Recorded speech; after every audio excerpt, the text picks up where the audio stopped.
ಇವತ್ತು ಹೇಳ್ತೇನೆ, ನಾನು ಏನಾದರೂ ನನ್ನ ಮೇಲೆ 105 ಕೋಟಿ ಹಗರಣ ಅಂದರು, ಯಾವ ವ್ಯಕ್ತಿಗಳ ಮೇಲೂ ನಾನು ಅಧಿಕಾರಿಗಳನ್ನು ದುರುಪಯೋಗ ಪಡಿಸ್ಕೊಂಡು ಇಲ್ಲ ನನ್ನ ಬಗ್ಗೆ ಏನೋ ಕಾಮೆಂಟ್ಸ್ ಮಾಡ್ದ, ಅವನೇನಾದರೂ ಮಾಡಿ ಬಲಿ ಹಾಕಬೇಕಲ್ಲ ಅಂತೇಳಿ ಈ ಕ್ಷಣದವರೆಗೂ ನನ್ನ ರಾಜಕೀಯವನ್ನು ದುರ್ಬಳಕೆ ಯಾರ ಮೇಲೂ ಮಾಡಿಲ್ಲ.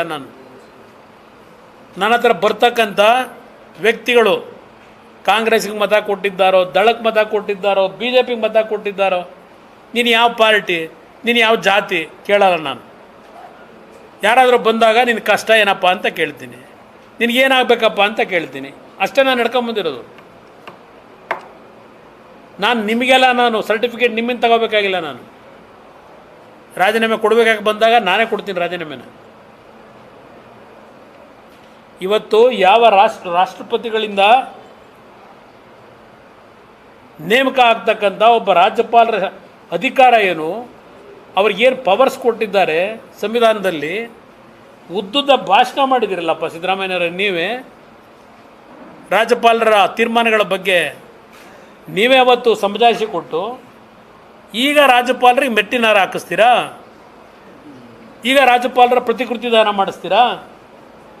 ಇದಾ ನಿಮ್ಮ ಕಾಂಗ್ರೆಸ್ ಸರ್ಕಾರ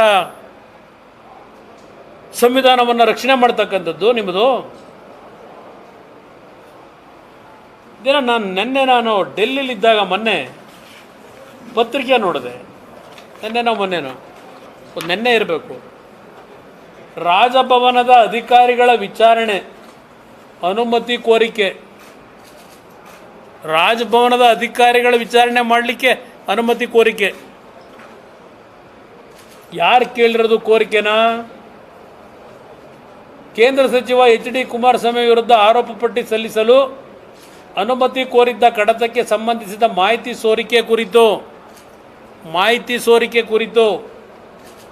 ರಾಜಭವನದ ಸಚಿವಾಲಯದ ಪಾತ್ರದ ಕುರಿತು ತನಿಖೆ ನಡೆಸಲು ಅನುಮತಿ ನೀಡುವಂತೆ ಲೋಕಾಯುಕ್ತ ವಿಶೇಷ ತನಿಖಾ ತಂಡದ IGP M ಚಂದ್ರಶೇಖರ್ ಅವರು ತನಿಖಾ ಸಂಸ್ಥೆ ಹೆಚ್ಚುವರಿ ಪೊಲೀಸ್ ಮಹಾನಿರ್ದೇಶಕರಿಗೆ ಪತ್ರ ಬರೆದಿದ್ದಾರೆ.